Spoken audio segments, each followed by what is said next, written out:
favorite DJ Deuce is in the building. Let's get this show started.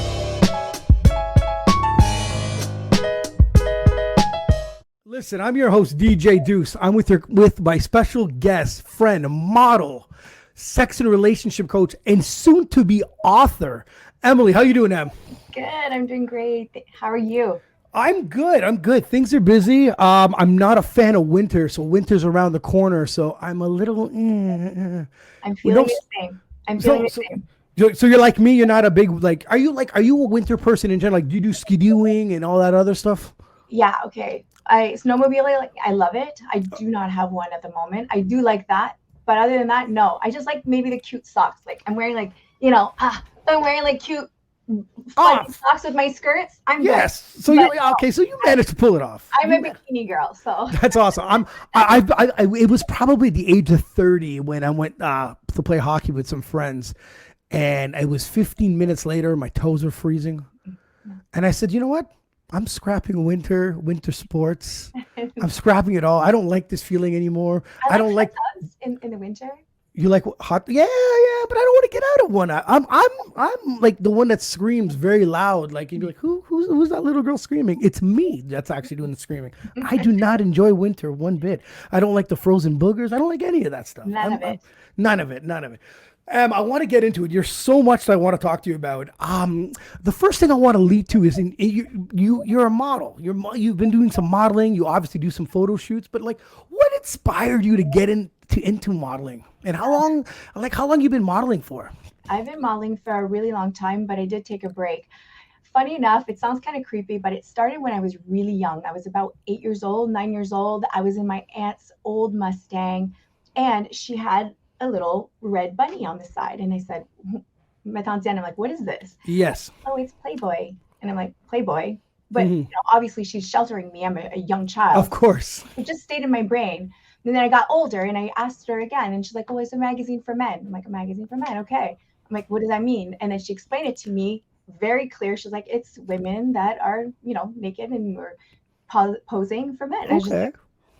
Okay. So then it just stayed in the back of my mind. And I'm like, and then I eventually, saw magazines, and I finally found one, and I'm like, oh, wow.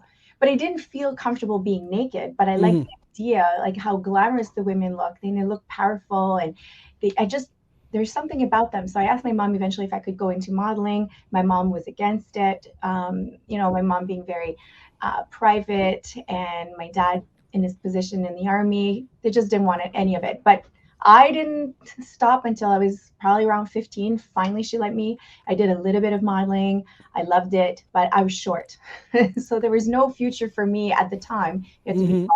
Eventually, it took me having 2 babies, looking at my body in the mirror and be like, I can do better.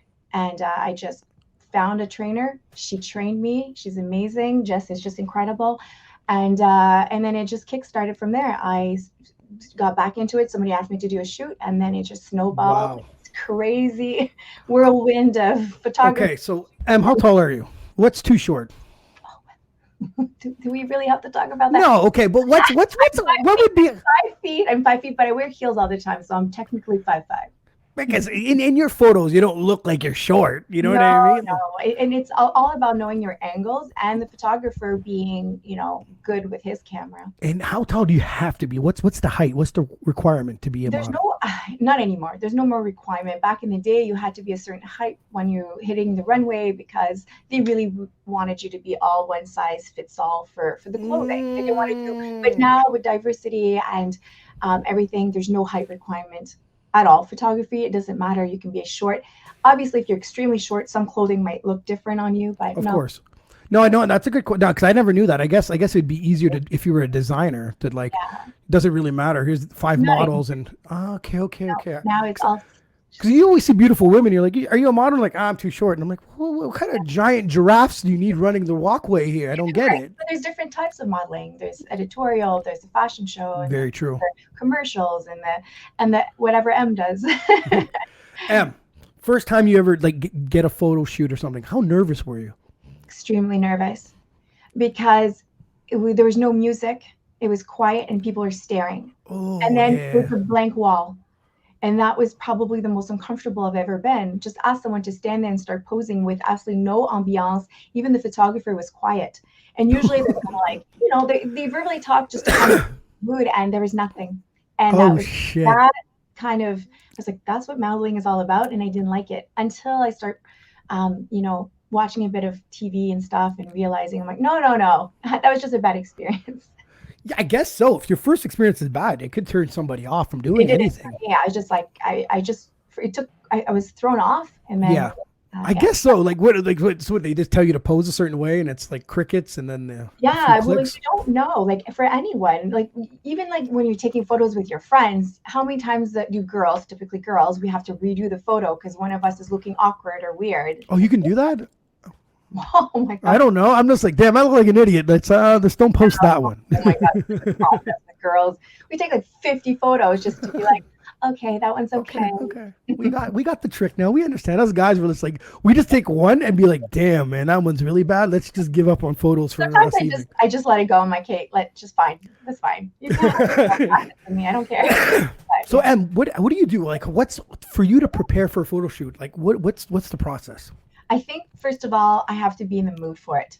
I've been Makes saying no sense. a lot this summer, but you have to be in the mood because you want to like portray like emotions, and you want to like, and obviously the kind of shoots that I do, it's not snowsuits. Yeah. I'm modeling snowsuits, so I have to be physically ready, and you never feel like you're physically ready. And right now I'm sporting more curves than I've ever had, and embracing it right now. But I'm gonna get back into my hardcore gym routine. So that's what I prepare with. Obviously, is how you feel mentally and then physically. And a good spray tan helps. It just kind of makes you feel a little bit better. I can see And that. knowing the theme, like I don't like coming and then it's just be like, oh, we'll just do whatever. I'm like, no, no, no. What's the vibe today? That makes What? sense. So like that I can mentally. It's not like an actor, well, kind of like an actor, I guess, Yeah. entering a role. Sometimes I'm like, okay, they're like, oh, glamour, something. I'm like, okay, glamour, pinup. Then I kind Hmm. of, think of Marilyn Monroe and all the classics I and like stuff. that. So yeah, and then clothing. Obviously, I am very blessed with a closet that has lots of clothing, and I have some wonderful people who follow me, and they like to send me clothes, Oh, that's and amazing. I love it. I wear them, and whenever they do, I will wear that piece of clothing. I'll wear it at the shoot, and then I'll send them a photo and a thank you every time. Look at you. What's hardcore training? I want to know about your training. It's all okay. So you don't need to be 2 hours in the gym. It's Okay. mostly about creating a lifestyle that you can maintain. And that's what I call her. Because a lot of times, like, oh, I need to get on a diet. You will fail every time. So it's all about what can you manage every single day. And you have to just treat your body like you're fueling it. But we relate food to a lot of emotions. Oh, I deserve it today. I did this. So I'm going to have that piece of cake. Oh, I did this. So for me, is really scaling down on the wine, which I love wine and cheese. Oh my, Okay. that's my love. Just scaling it down. And I'm not going to erase anything out of my diet or my nutrition. That's just silly. We got to live and have fun. But just hitting the gym, daily walks. Uh, Mhm. and it's all about nutrition, though, I have to say. Well, anyone that follows you on Instagram, you're very outdoorsy too, right? So you're Mhm. always doing something out there, especially the paddle Yeah. thing in the water and stuff. So you're always pretty athletic I and love ice training. As much as I hate winter, I definitely love ice training. damn, man. See, no, I'm hibernating. This is where I put on my bear suit. It's a But wrap it's for me. so good. The benefits of it, read up to it. I'll share with you after. It's All so right. good. A Wim Okay. Hof class, and it was amazing. That is crazy. So, Mhm. if you would have you had a favorite photo shoot, or is there a photo shoot that you would still love to do? You know, and we'll Um, go through some of your pictures while you're talking. okay. I love them all. Honestly, Yeah. I'm just so grateful. I work with some amazing photographers. I tried out for Maxim here. I just every single one of them. It's just they're different, and that's what I ask every time I do a photo shoot with someone. I make sure that it's different, the vibes different, that the clothing, I never repeat the same clothing. And No, as for one that I'd like to do, it's my upcoming ones for my book. I think I'm really going to push the limits Okay. of being comfortable, uncomfortable, uh, that's what I'm really excited about. But every single one of them, like I just look at that and I look at the lighting and even the place. And sometimes it's really uncomfortable because it's cold. I was just going to ask you that. I see you in the water here. You know what I mean? Yeah. And you're keeping your straight face. Like, that's incredible. That was windy. That was fun though. And sometimes you see the cars are coming and the people actually have to slow down, and a couple of them just stops or honk or like, oh, another Instagram model. Yep. Me. I never thought of that. Yeah. So yeah, and I get to travel a couple times. I go to Toronto for some shoots. That's in my home studio. I just, I'm just really grateful because like all photographers always come up with some really good ideas. I bring in my own ideas and we work together and we create these shots that you see. How long does a photo shoot normally take? It varies with the photographer. Some of them, it's literally an hour and a half and you're done. We've already done 3 like outfits, and some it's more of a whole day thing. It can take up to 8 hours for some of them. Holy shit, really? Yeah, the 8-hour ones, I mean, we create a lot of good work, but near the end, like I'm running out of gas and I'm hungry and I want to eat. I guess so. Sometimes when you see these photos, you're like, oh my God, Em, what are you thinking about? I'm like, food. I love it. Santa. I love it. You got the Christmas theme here. Yeah. 8 hours. Has that been one of your longest ones? Yes. And I was just like at the end, I was like, enough. Like and I'm always fun to work with. And I'm sure every photographer can say that. Like we always have fun. We always, giggle. But near the end, I was just like faded. I just couldn't anymore. I could imagine. Yeah. If there's only so many posing you can do with a bikini, after a while, you're just like, okay. I've done some modeling before, believe it or not. Yeah. I was 19. Yeah. It was my girlfriend at the time, I guess her sister was doing some sort of clothing school. I don't remember what it was called. And they're like, oh, our friend needs a couple models. So the 2 boyfriends of the sisters, went up. We're like, yeah, we'll go check it out. And Paul comes out, and he comes out in this nice suit. And I was like, oh, sweet, man. And I'm like, what do I get? And the guy hands me underwear. Oh. And I'm like, oh. And where's that photo? How come that's not displaying right now? That's why there's no camera phones back then. Thank fucking God. You know what I mean? Like, so yeah, it was. So I was like, okay, cool, underwear. I'm like, okay, 19, played football. I was like, yeah, I can do this, no problem. So you practice on this runway. By the way, the runway that we're practicing on and the runway at the NAC are very different and a lot bigger and a few thousand people. And yeah, so that was my modeling start and retirement day. I ended it that day. I was like, not for me. Not for you. A lot of naked people in the back, just in case you didn't know how we all changed. You just turning around, you're like, oh my God. Everyone's just naked back there, just getting ready for their next stuff. It was, that was my experience, my modeling experience. I don't do runway. I've done runway a couple times. It's just not for me. Oh, it's different, huh? It's not. Different. Yeah. Again, I'm short, and it just I'm good. I'm good with my. Take too many steps, walking down the runway. Yeah. I was beside the Victoria's Secret models, be like, who's this little kid just running around? I did the fun thing in high school. It was okay. We did like a fashion show, but that was more. But this was the big one. It was a bigger stage, and So our friend Paul. I would trip. Our friend Paul got lucky, like I said, with the suit, and I got stuck with the underwear. You know what I mean? It is what it is. So have you, besides the first time in a quiet experience, have you have any other bad experiences with photo shoots? Yes. And this is where it's really important is some people are out there being photographers because they just want to see naked girls. Yes. And there's one thing that I'm really strong about is I do not do nudes. I will not do nudes. I think. Has anyone pushed it? Yes. Wow. Multiple times, different ways of asking, even bringing up the money, and because a lot of these shoots are paid and there's no money right now that would make me want to really go nude. Why? What's the point? Why do I need to do that? And I just stayed true to myself for that. But yeah, I've definitely had questions even during the shoot that just really, at the time when you're a bit younger, you don't have a voice as much as you do later on. Yeah. But I knew that it wasn't right. And some of the questions were just made me uncomfortable. But I didn't follow through. But there is a couple of photographers out there that are still shooting and they should not be shooting. And you got my Instagram. You just send me a message if there's a guy that's sending you weird questions about what to wear. Just shoot me a message. I'll come see you guys. We'll beat him up a little bit. Yeah, Put some MMA shit on him. But it's funny you said that because with me DJing over the years, I've DJed a lot of weddings, and I met some photographers that were perverts at the wedding. Yeah.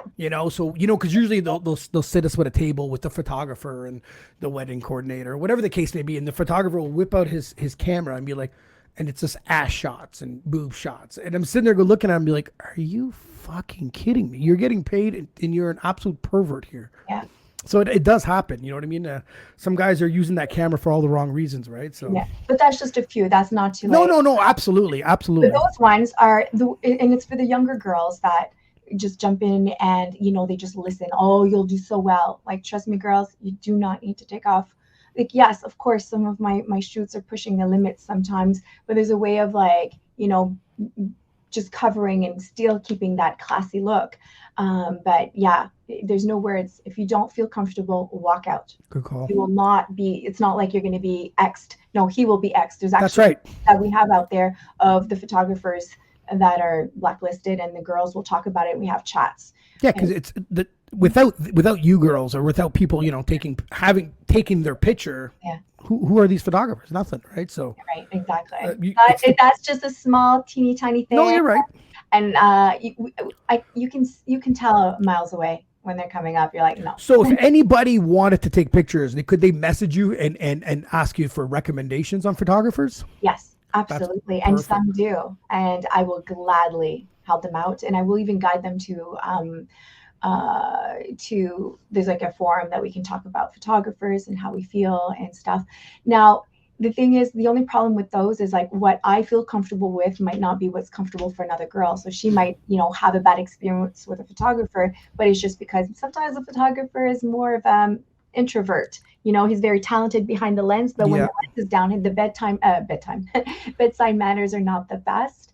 And it's just about, but if you're not comfortable, walk out. There's nobody who's keeping you there. That's cool. Walk out. You're fine. You'll find some work. So so what are your goals when it comes to modeling? Right now, like you mentioned before, I'm writing a book, and that's my biggest goal, is to create these images for the book that are really going to create emotion, and I really have to get in the zone for that. And I'm getting ready. It's like I'm preparing for a fight. I'm preparing for this big event. So that's what I'm working on right now, is to get outside of my comfort, and that's what I'm excited about. But other than that, of course, I'd like to do another cover of a magazine. Mm-hmm. That's fine. I've done 2 so far, 2 or 3. But no, I don't have major, huge goals. Right now, it's the book. The photography for the book is the biggest goal. That's pretty cool. I think you'll still hit another magazine by far. Yeah, you have no doubt. You worked really hard, so you're well on your way. Now, another thing that caught my attention when we first met is that you're a sex and relationship coach, right? Yes. Okay, so now how did you become a sex relationship coach, and what makes you qualified as one? Okay, so now to make it clear, there's a difference between a sex and relationship coach and a therapist. People still call me a therapist. I am not a therapist, so there's a huge difference. I started when I was in my teens. Sounds funny. I found a book. Long story short, found a book, started reading about it, and I realized that us teens, we didn't have much information. We didn't have the internet. That's right. So we didn't have quite the internet, and searching on, when your computer's at home and your parents are behind, it just makes it awkward. And so I started reading, start helping out some people, and I really got into it. I got caught by the teacher. And anyways, and she's like, you shouldn't be doing that. Hold on a sec. You got to get more. What do you mean? Like, were you like taking over a classroom? What were you doing? No, I was meeting sometimes, like we had like down the stairs, there's like a little area the door and in the girls' bathroom. Okay. Girls, and we talked. But the teacher heard me in class, because I was pretty bold sometimes. So I would just turn around and be like, okay, so what happened? And then the teacher's like, whoa, outside. And she's like, what are you doing? And I'm like, well, I'm just helping out. I'm like, that's it. And then she was just kind of, okay, you can't do that. Just call it the art of shopping. In French, l'art du magasinage. So we call it l'art du magasinage. So I was talking about shopping, but really we were talking about. That's awesome. Yeah. So anyways, that always stayed in me. And then I really wanted to be a sex therapist. But I had a teacher that came up to me. He's like, you have to be smart to be a sex therapist. And I'm like, yep. And then because we had issues at school, because he would always complain because I was wearing skirts and most girls were wearing pants. So it was like that kind of vibe. Mm-hmm. That didn't help. So I went in healthcare, worked in healthcare for 17 years, but I was always really into the whole relationships, sex coaching, and helping people out in that. And during COVID, I decided to take my life coaching, and then I just kind of branched off and start working in sex and relationship coaching. So, like, give me an example. Like, why would someone need a coach? Okay, so someone needs a coach when like, they want to help themselves, right? Mm-hmm. And then you can't come up to me and be like, I need help, tell me what to do. That's a therapist. I'm not. I'm a coach. I'm there to reach your goals, try to help you. What's up? Okay. So let's say I'm going to use my typical one because I have a lot of these. A client of mine comes in. My wife doesn't want to do a threesome, or my wife doesn't want to have sex with me, or my husband only wants to have sex with me and I'm not in the mood. So, which is we hear that. Yeah, sounds typical. Yeah. Married for a few years. So, okay, well, all right. So tell me about it. Like, let's talk about it. Like, what are your goals? Well, I don't understand why she doesn't want to have sex with me. And then we start digging. Okay, well, back it up. What's going on? And then you see, well, you're always at work. And then so she starts learning to, entertain herself by going out with the girls or shopping and something. And there's no more romance. And, you have to always date. And that's what people don't understand is like, you got to keep dating and keep it exciting, and a little bit of mystery. I'm not saying lying and cheating. I'm just saying mystery, like, you don't need to pee with the door open, kind of at the beginning of a relationship. But I know we get comfortable with with your partner, which is fantastic. Mm-hmm. But you have to always keep in mind, you want to treat them just like you did at the beginning. Yeah. But it's really hard, like work, children, stress, life, of course. But so I'm there to just kind of like dig up some of those past emotions that you push down and you forget about. And then sometimes it's just about confidence and just helping somebody boost their confidence. Well, I haven't had a girlfriend in 3 years. I don't know how, and it's just like, okay, well, let's work with that. And sometimes it's as simple as, you know what, I haven't been working out. I don't feel my best. I'm eating like shit. And I need to, so with my background in like fitness and stuff, like I can kind of like, I have so much empathy towards people because I've been through it all. Not everything, but I've been through quite a few things in my life that I'm able to relate, and I can feel what they're feeling. And sometimes somebody just wants to be heard. And that's the biggest part, right? And, people are so quick at giving, oh, well, just stop dating that person. Well, you can't tell that to a heart. It's true. Yeah. Right?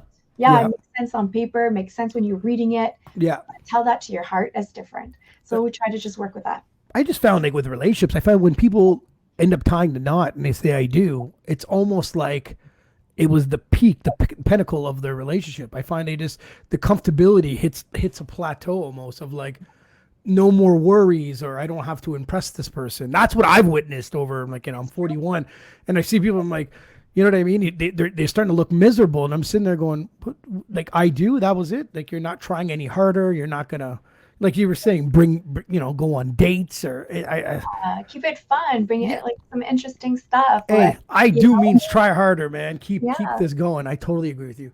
But now you being a coach, has this ever helped you in your own relationships? Yes, but I'm human and I have a heart, and it's hard sometimes to talk to your heart, but sometimes it just makes it easier to understand, and sometimes you're in denial. And as much as you have it all in front of you, and sometimes all I need is to be heard as well. Has a guy ever said, Emilie, stop coaching me? No. No, I'm just asking. But I work with a lot of women too. Yeah. I haven't been advertising it a lot. Just been really busy with stuff, but I work with a lot of women, and I love working with women a lot. They bring a different perspective. Guys, I love you guys.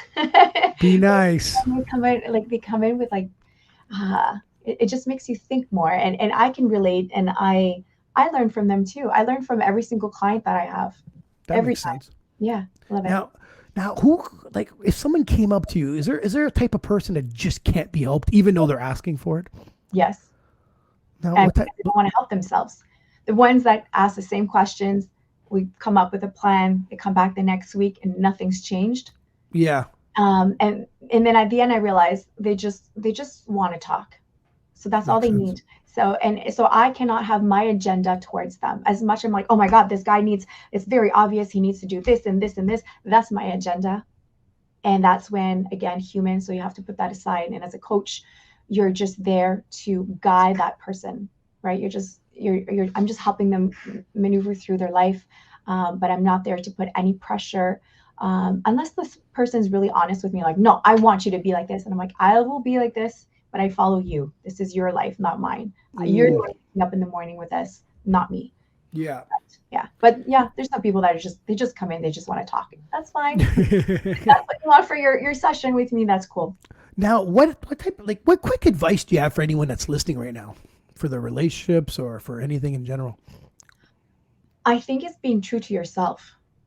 Like a lot of times, like when people, I see that often, people enter a relationship and they change because they want to please that person so much. And then you start going away from who you are. Bring it back to basic. Who are you? Remain you. Be authentic. And it's really hard in the world where everything is fake and we have social media that surrounds us and what we think we need to, and the timeline, I'm 30 or I'm 40, I need to have children, I need to have this. Enough. Just back to basic. Who are you? What do you want? And what is your why? And which are really hard to find. But once you truly know who you are in any relationship, you're going to feel confident. And even though some relationship might hurt, take it as a learning experience. And of course, it's so easy for me to say it right now. And it's, like I said, we all have hearts. But if you just remain true to who you are, of course, you're going to get influenced. Like if, let's say I'm dating a guy that's really into hockey and it's not my thing, but because I see the enjoyment and the passion, then it becomes mine a little bit. I'm not being fake. It's just, I want to share that with you. Maybe I won't know, who's being traded and who is a free agent, blah, blah, blah. But I'm interested and I will go to a game with you because I see that it brings you joy and I want that. That's not me being fake. It's just me being involved and wanting to learn. And that's another thing. Just if you're with someone, be interested also in their things. If you're not, and you're like, oh, I hate everything, then why are you guys together? Right? Yeah, I get that. Yeah. Bring your guy to Sephora and like make him go shopping with you and buy some makeup. But if the guy wants to come with you, sure. But just enjoy the little moments. I like that. That's some good advice for sure. Mm-hmm. You've mentioned it a few times. Yes. You're writing a book. Yes. Even from the second that we've met, you mentioned this book. Mm-hmm. Now, what inspired you to write this book? And what is it about? That's my manuscript. Look at you. So what inspired you to do this and what is it about? Okay. So early 20s, I start realizing that people were always interested in listening to my stories and real life stories. And one day a woman approached me and she was a ghostwriter. And she's like, if you ever want me to ghostwrite, I will write your stories in a book. And I didn't know what ghostwriting meant. I was like, what do you mean? Like, I don't understand. And then obviously I figured that out. And I'm like, writing a book. I'm like, that's not for me. I'm like, I'm not a reader. I like pictures and I'm more of a hands-on kind of girl. And then it just kind of, stories accumulated. I started writing random things and I had like binders and like little books everywhere in the house. And I would write my, like whatever something happened because people didn't believe me like that's impossible. Yeah. And some of them were witnesses and so it's just an accumulation. And one day I did a photo shoot and I met a guy who was writing a book. So I was so inspired. I'm like, oh, you're writing a book. And it just snowballed from there. The photographer approached me like, I've always wanted to do a book with photos. And I'm like, cool. He's like, would you ever model for it? I'm like, yes. I want to write a book. And then it just happened. So that was 2 years ago. And then all of a sudden I realized I'm like, I have so much material here. But now becoming a writer when you're not a writer is probably the biggest challenge I've ever had in my life. But I'm so proud. I finished it. Now, like, what's the process? What was your process? Because I know you're busy. You know what I mean? A mother, you're running around. You're always doing something. What was the process of you writing this book and how long did it take? It took me 2 years on and off. And a lot of tears, a lot of bottles of wine, a lot of on the road. I traveled a lot. I traveled because that's when I'm alone with my thoughts and there's nobody around me, and shouldn't be texting and driving, right? So it was just me and my music. And then all of a sudden things started sparking, and I was just like, I have a story to tell, but I'm going to do it in a different way.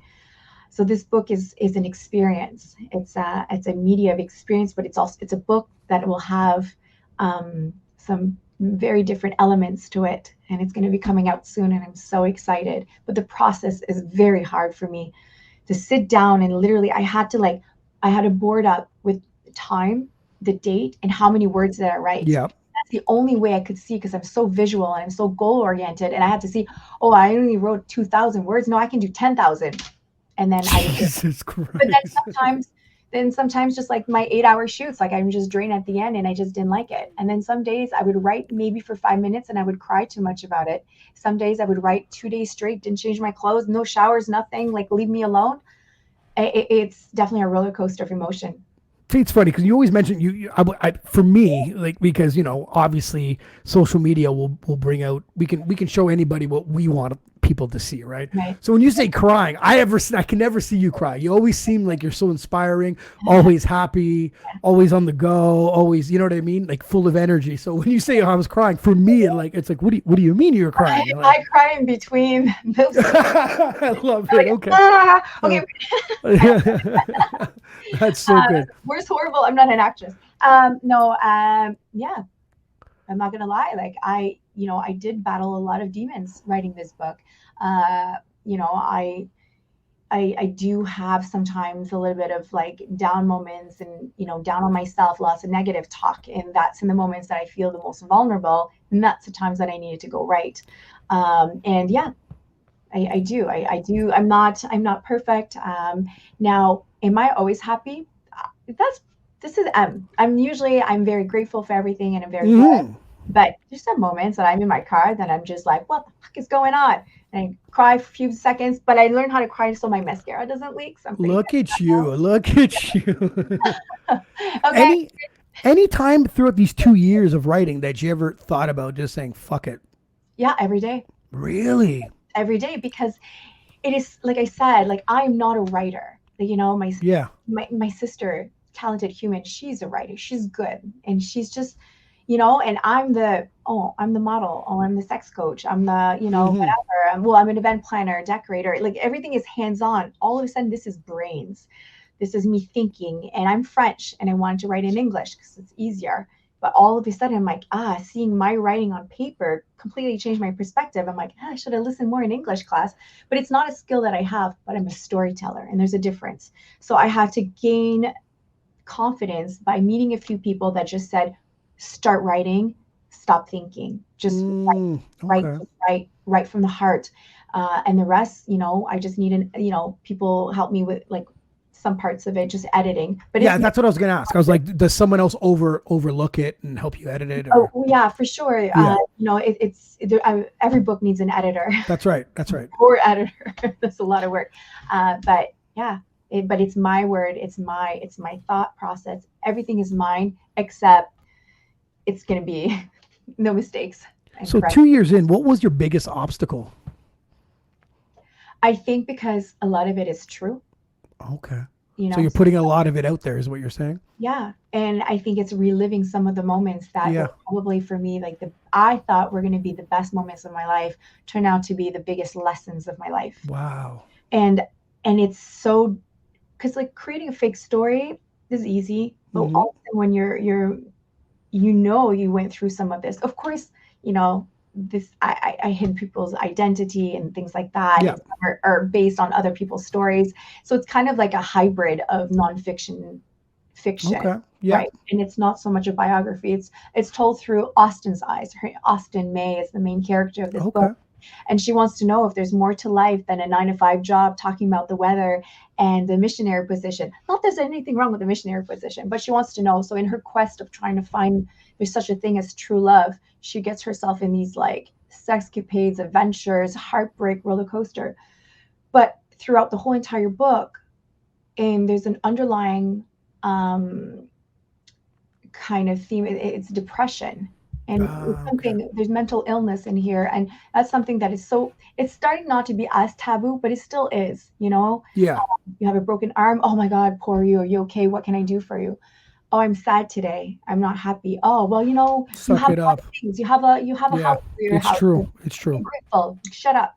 And that doesn't work with me. So I really kind of want to put it in there. So hopefully some people can connect. Now, how do you deal with that with mental illness? Like, because me personally, I shut down a little bit. I'm more. I need to be by myself to Right. gather my thoughts and plan You out know, my shit. I remember the day that I had my first day of like depression and I didn't know what it was. I was Mhm. undiagnosed celiac. Not that I'm saying there's a connection, but if you read on some parts, and I was undiagnosed, eating wheat, not feeling good. And then one day it was beautiful outside and I'm so outdoorsy and I was in bed with blankets and I'm like, what the hell is this? Mhm. And then it just like, it made me feel like completely like it was wrong for me. I wasted a day. How dare I? And then the negative self-talk started to like accumulate, snowball into Yeah. like, now, I mean, I've tried it all. And I think at the end of the day is knowing and being aware and not denying it. And I was in denial. I'm like, no, I'm happy, girl. Everybody knows I'm happy. No, Yeah. this girl's not always happy. This girl is struggling and it's coming to terms and being open with it. You know, I'm now open with it. Like, no, I'm having a bad day. I'm sad. And I'm not saying that my whole life sucks. It's just this moment sucks. Absolutely, I get Just that. owning it. Who cares? Yeah. Own it. I have depression sometimes. I do. I do. And it's okay. I Yeah. work through it. But treating your body right will help you quite a bit. If you're like, and then I just stay under blankets, or if I go outside and go for a walk, or I go to the gym, definitely serotonin, dopamine, things like that will shake around and you'll feel good. Couldn't agree with you more. So, what's the name of your book, and do you have a release date planned? So the name of the book right now is being trademarked. So I will be releasing it really soon. And I'm actually having a meeting tomorrow.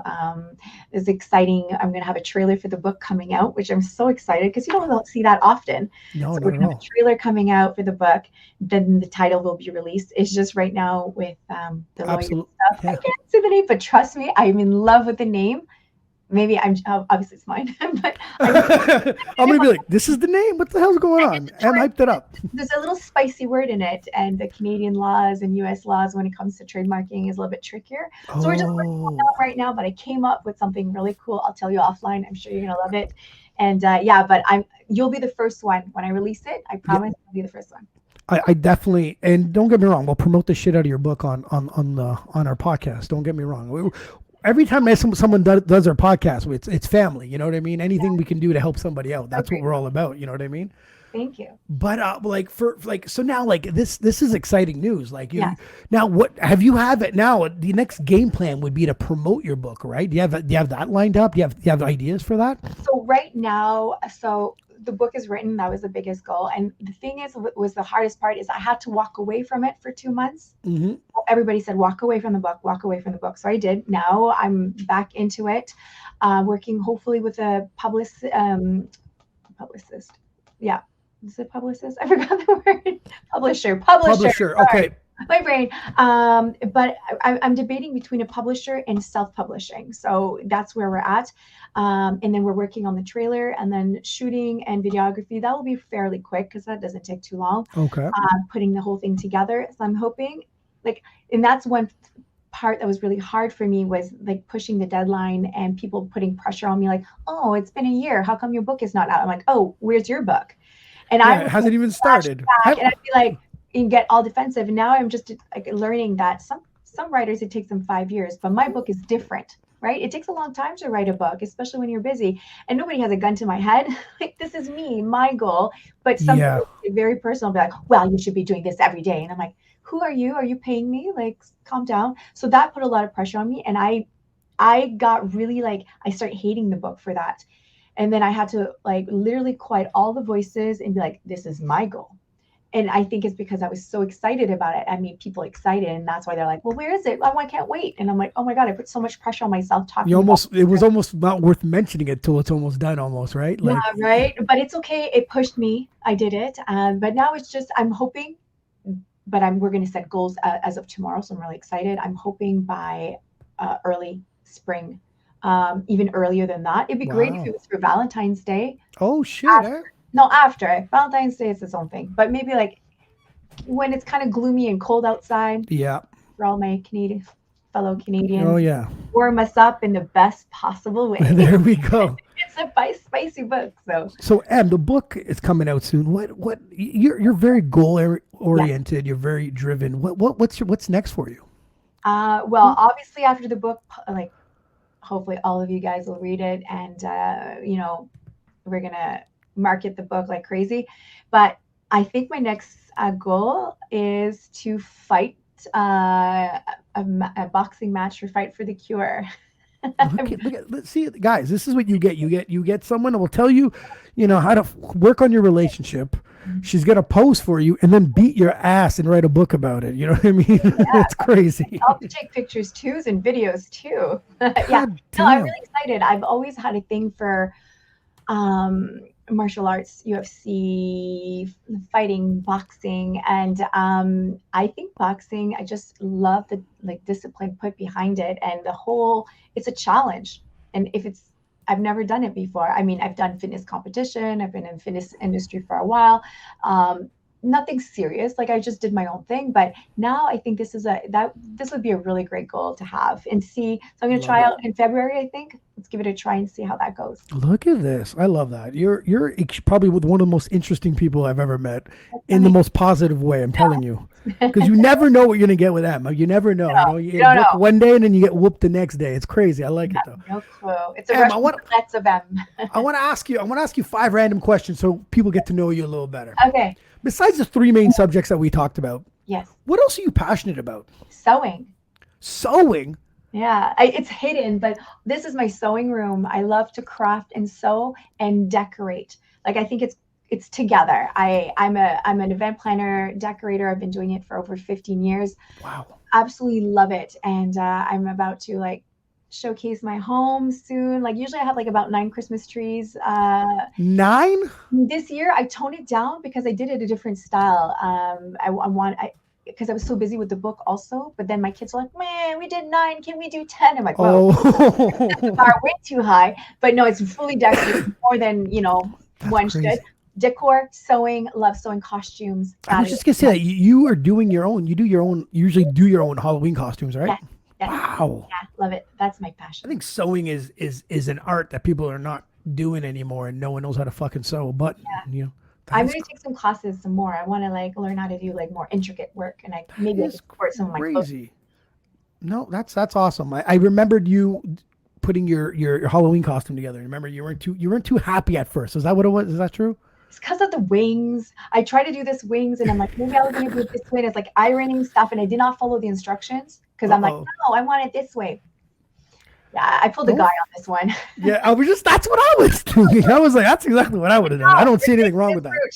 Yeah. The instructions are meant for you girls, and the instructions are meant for us not to follow and fuck it up. We'll fail. I was so ashamed. I was like, I failed. And then I'm like, okay, let it go. You can just store by it. It's fine. That's awesome. So what do you enjoy doing for fun? For fun? So many things. But if you say I'm love just non-planned things. If somebody just calls me up and hey, yes, want to watch a football game, even though I don't really like football that much. Okay, sure. Spontaneous. I love being outside, outdoorsy. Put me outside. I'm happy. That's awesome. Does Emilie, besides sewing, have any secret talents? Oh, secret talents. Anything that you do that no one really knows that you do, that you're good at? And good with cars, racing. I used to race dirt bikes, motorcycles, but some people know that. But it's not a talent. It's pretty good. I think my talent my secret is that I can do a lot of random things. I can garden, sew, change my own oil, change my tires. I can fix things, build things, push things. Who are you? You're Wonder Woman. What is this? I can't do brain surgery. I haven't tried, but if there's somebody out there that'd like me to try on them.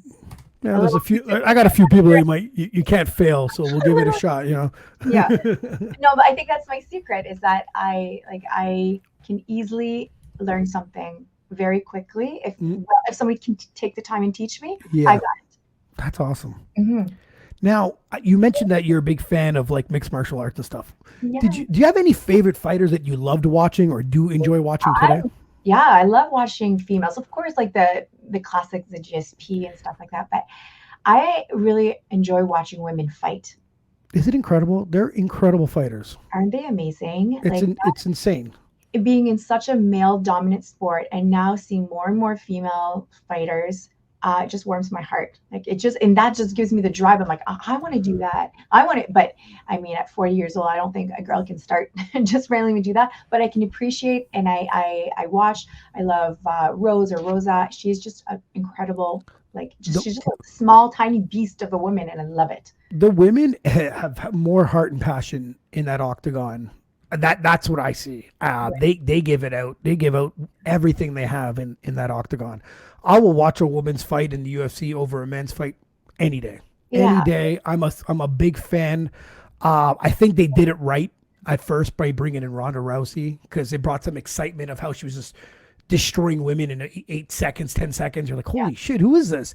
And then watching her lose was like, like you were just like, what is going on here? You know what I mean? Following her so closely. Yeah, I love it. So it was such of like, for me, it was just like you were drawn to it. Now you're just like, someone's better than her, and then Holly Holmes loses, and then the women's division just blows up. You know what I mean? It's insane how That's why crazy. I'm inspired to go. I want to do like that boxing. I just wanted to go through the motions and seeing how it is to train like a fighter. And it's not just about like, oh, I have the rage inside. It's technique, and The discipline also, right? it's also like it's the thinking and the psychology behind it. Like, okay, if I do this, what's going to happen? And I really want to challenge myself. It's not about just like, oh, I'm just going to hit her face. It's no, like, think you got to cover yourself. What happens if she goes this Oh way, yeah. this way? Like, I love it all, and I'm so excited to try this. Have you ever been to a UFC event? No. Well, I had the tickets and everything. I just decided not to go. Long story. Look Uh, at you. I just yeah. You know the guys that wanted to go. Yeah, I got your tickets. You I know, I know. know some people would kill me, but it just didn't feel right. But in the venue that I work at, we had a night not too long ago that we had a lot of martial arts and kind of it was no it was more grappling, Yeah. but it was really interesting. We saw some really good fighters, a lot of local fighters, and it was really I loved it. I bartended, and I just like the whole time. I'm like, yeah, one second, Oh, I do. Yeah, yeah, yeah. You yeah, posted that. I remember watching that. Yeah. really good. And the women, some women were unreal. So I was just there like the whole time, like, yes, such a big fan. It is. It is. To see where the sport has started Hmm. to where it is now, it's incredible. But you're right. Like mentioning like back in the day, the GSPs and stuff. Yeah. I loved it back then too. And I always talk to my friends about this. The reason why I think we loved it back then, just not that we don't love it now. It's just back then it was almost like one event every month and a half, 2 months. Right. Everyone got together to watch it. Now there's like 3 or 4 a month It's almost. hard to follow. Like that's it. Like some people are like, who are you following? And I'm like, I don't know. Like I missed it for 3 months, and it's like things And the change, champs all switched. They all switched up. They're all different. right? Where Chuck Liddell, GSP, Anderson, so they all kept their belts for a while. So there was a champion that was there for a bit. Yeah. Like Not it saying that worked the hard for it. sport is worse now. It's just the competitiveness is insane. That Yeah. you're lucky if a champion defends his title twice. You know what I mean? So it's a different. But it's just every week there's an event going on, and I'm like, there's a one on December 10th that I want to check out. There's the youngest UFC fighter that ever signed with them. It's an 18-year-old kid that's actually fighting on that card. So I'm looking forward to that. I have to check this out. And you know what? He has a messed up nose and ears, so this kid's been through enough already. You can't fight someone that has fucked up ears. I know. Like be smart. If you're walking down the street and you see those cauliflower ears, like No, watch out. man. Give the guy a high five and keep walking, man. Fuck that shit. So, Em, where do you see yourself in the next 5 years? in 5 years, probably writing my second book. Hopefully, the first one went well, and because of how different it is, I'm hoping that's going to spark some interest, and so that would be really awesome. Deep down inside, I would really like to own my own venue for events Mm-hmm. I'm a huge decorator at heart. I eat decorations for breakfast. Literally, I have sparkles everywhere. So I sleep with glue sticks in my sometimes. I'm just like a random lady with like scissors and glue sticks. I would really like to have a venue, not a big one, but a small one, but that is completely different in the city, in offering like smaller, more like gatherings, or I'd like to own my own mimosa / breakfast place. Oh yeah. Yeah, I love mimosas, love breakfast or brunch. For events that you talk about, event planning and stuff. What's your favorite type of events to plan? Of course, I do love weddings. I've DJ'd and been a part of over 500 weddings. But I think it's the same thing all the time. I love my brides, but when they come in and they show me like celebrity weddings and then they just want to get everything for cheap, I'm like, it's impossible. You can't get these flowers for like this cost. And that's like a little bit frustrating, but I do love smaller things. Like I love specialty birthdays, showers, just like nice gatherings. But for sure, I love the big events, the weddings. What's your favorite venue so far that you've been to for as an event planner?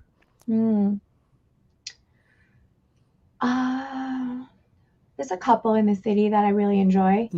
I mean, I can appreciate all of them for different looks. Like I used to be into the whole country look, but I'm not anymore. I'm kind of over it, but I love it. I don't know. I think they all bring in something really different. My family just sold their business, and so I worked there for 15 years, and that was great. A little bit. It was Italian. It was beautiful. Which venue is this? That was Tudor Hall. Oh, no way.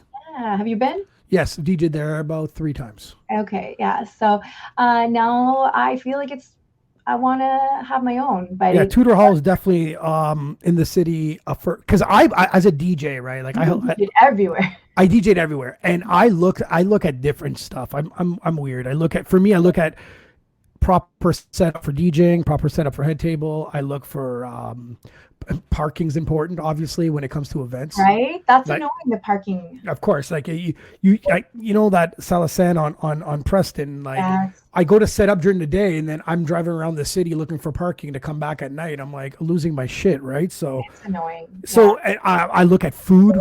I've tasted all the food around the city. Tudor Hall was definitely on the top scale of all that. I'm not here to bash the ones I don't like, but I always ask people like, come talk to me before you pick a venue.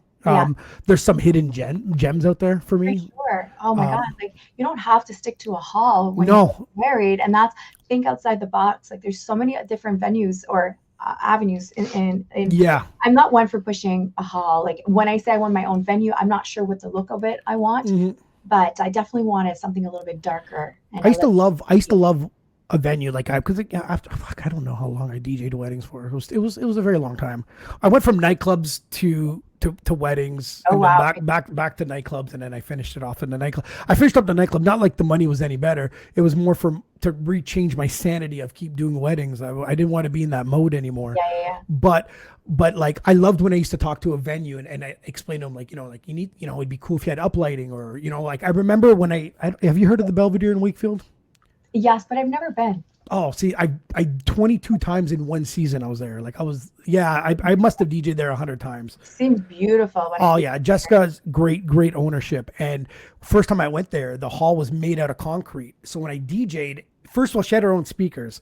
And I'm always skeptical. If I'm the DJ, I want to test out your speakers because your sound's going to reflect on me, right? Yes. And if your speakers are not very good, I'm going to bring my own. So I called her one day. I never met her. I called her. I said, do you mind if I come plug in my equipment just to test it out for 5 minutes? I want to see what you guys have. And I get in there and she has JBL speakers and the speakers are fantastic.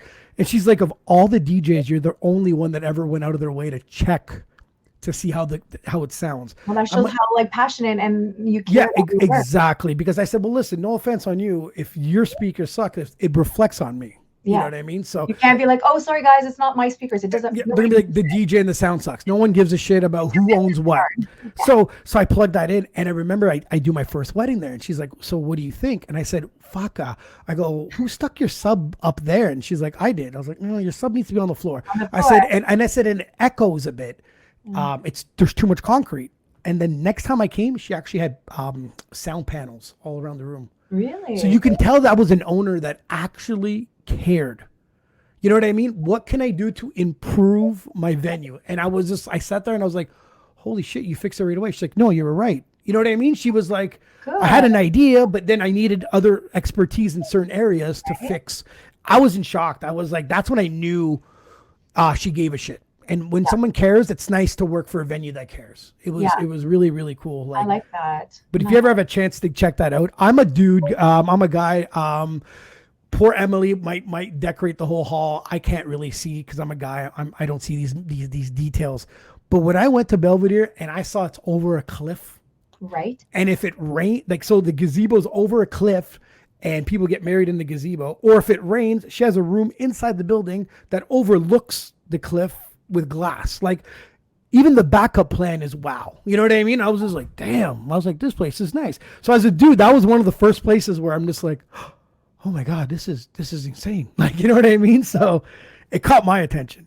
It's funny because I've been to another venue one time. I met up with the bride and groom at the venue to talk about how things are going to look.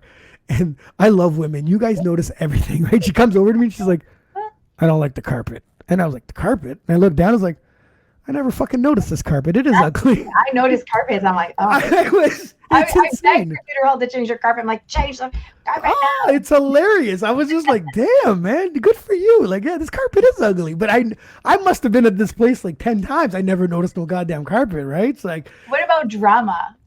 Drama at a wedding? Isn't there like so much drama at weddings? Yes. You seen it? No, I see I see everything in it. Like, it's just, holy crap. The stress, the pressure. There was one at the Nordic Spa. Okay, I did first time, only time. They actually don't do weddings anymore after this wedding.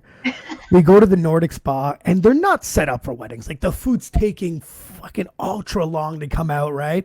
And so they feed the DJ first, surprisingly, because usually we're pretty last, and then they want us to DJ while there's some food in my mouth. So, but they feed us first. And the groom is from England, so he is all the England's. They're all the Brits are there, and these guys know how to drink. By the way, they know how to party. They're partying on tables, and this place is destroyed. Okay, but the service sucked. So I see the groom, and the groom's like, how how's the rest of the night? He goes, well, I asked them like, I think you guys should give us a discount on like our venue. Like the fucking food took forever, the service sucked, blah blah, and they're like, cool, we'll give you a discount. But here's the list of stuff that broke. There's toilets and tables. Yeah, like, so they just end up calling it even. You know what I mean? They're like, okay, let's just walk and go our separate ways. But yeah, the bathrooms are smashed up. And yeah, but it was a nice spot. But not after that. But yeah, I know I've seen cousins. I've seen the cousin the cousin that shouldn't have been invited. Your mom made you invite them. There was a cousin starting fights, hitting on all the girls. Oh, no, grab the mic, but definitely like hitting on all the women. A fight almost happened outside, and we had a trailer to put equipment, and the dad is trying to pay me to throw him in the trailer and take him away. Like there's been some cool stuff. I've heard some mic stuff has been pretty funny. You know what I mean? I had a dad go up on the mic and go through all the bride's ex-boyfriends, and she's just embarrassed and crying. And he's like, oh, she dated the electrician. He thought he was going to electrify her. Like stuff.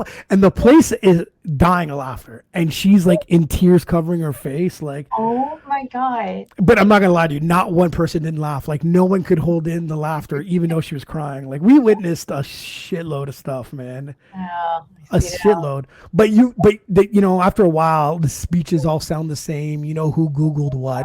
I know. It's so annoying. You're just like, oh, not this. And it's the ones that come in like, oh, my wedding will be different. I'm like, get in line, girl. Not many. Not many are different. Not many. My groomzillas. I had a couple groomzillas. Really? He wants. And I question sometimes. I'm like, okay. And Wow, I didn't get that. It was the moms, the bride's moms that were very aggressive with me, or play this. It's my wedding. And I'm like, oh my God, it's not your wedding, but sure. Like it's intense. As a DJ, kind of sucks sometimes. I have to play, people will be like, yo, play this. I'm like, so I have to pull them aside and bring them to the booth and be like, who's sitting over there? And they're like, a bunch of kids. And who's sitting over there? And like, grandma and grandpa. And like, do you think I should play this song right now? Like, you have to make them realize that you're not at a nightclub right now. Right. You know what I mean? Let's maybe try this at midnight if these people do go home. But right now, not a good idea, But it was definitely a good time. I got to meet some I'm still friends with some of the, you know how it is. You're still friends with probably the bride and grooms, right? Doing this. You meet some really cool people. But yeah, I overdid it. I really, really I think I did 82 events in 1 year. It was 50 some, I think it was like 50 or 60 weddings. No, it was 60 something weddings, and the rest were Christmas parties. I have a question for you. Yes. Is there any songs that you just like, no, I will never play this? Well, there's always those corny songs that is just. Do you just say, no, I'm sorry, I just don't do that? Yeah, no, I have to. You have to. Good.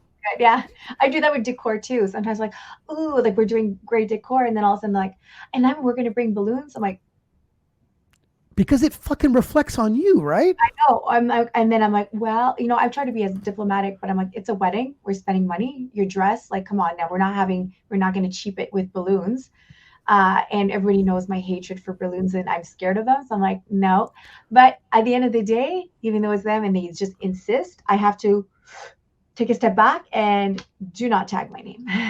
Dude, the thing that saved my life at weddings is when I sign a bride and groom, I would have a request sheet and a do not playlist. Mm-hmm. So usually if anyone has any brains, they're the same songs I don't like, they probably don't like it. Yeah. So when someone comes and busts my balls to play a song, I just said, well, the bride and groom asked me not to play this list here. And it usually, it gets them to buzz off a bit without taking too much heat, right? Okay, so that's smart. Never take money for a request, because then they think they own you after. Really? How much would they give you for a song? Well, it happened in nightclubs that you'd get maybe, some guy would drop $20 or $50, play a couple hits, and you're like, sure. And then he comes and he'll be like, and play this and play that and play this. And you're like, here's your $50 back. Because you're like, you're not running my night now. You know what I mean? Yeah. So there's some stuff that you just learn not to bother doing. Like, oh, cool, you got tipped? No. Take the tip at the end of the night. Don't ever take it in the beginning. Because they tend to like force their shit on you. It's too much. But don't get me wrong, I was wedding right the hell out. My last wedding ended up being at the Belvedere. Okay. Pre-COVID. I told her this was my last wedding. She actually invited most of the staff to come see me after. We all had drinks. Like, it was really, really well done. She told me anytime I wanted to come back, she'll throw me back on her website. But it was literally like I had anxiety at that night. Like, I couldn't wait for it to end. Like, I was done. Like, I couldn't hear. You're just like, enough. I couldn't do it anymore, man. I couldn't do it anymore. There's a difference between me and other DJs. I DJ'd for a business. Some people DJ because they love it. I've come to the conclusion I never really loved it, but I love the business of it. I love building my business. I love the whole aspect of it. But there's guys that will DJ for free. Not me. No. It's a lot of work. I see you guys, like, it's the end of the night. Like, you're just like, oh, thank you. Thank you for realizing that. No one gets that. And, I'm taking down decor, and I see that's you right. guys, like, taking your shit down. Like, it's the same. It's a business. With decor, do you have your own decor stuff, or is it stuff that you rent? Those were, a lot of it was mine, but I had to outsource a couple of times because there's no reason for me, because I'm not a decor company. True. That didn't make any sense for me to keep all this inventory, but I love it. But I prefer owning like a place than just becoming decor, because decor is a passion of mine. So I don't want to get too kind of like, when it's your passion. You lose it if it starts turning into something else. If the bride asks me, but yeah. That's so cool, though. I like that. I love that. I always got along with decor people. You know what I mean? Some photographers. You got to meet, you go to another wedding, you're like, hey, you know what I mean? How's it going? I did so many, so I bumped into so many different people all the time, right? So it was legit, but I don't miss it.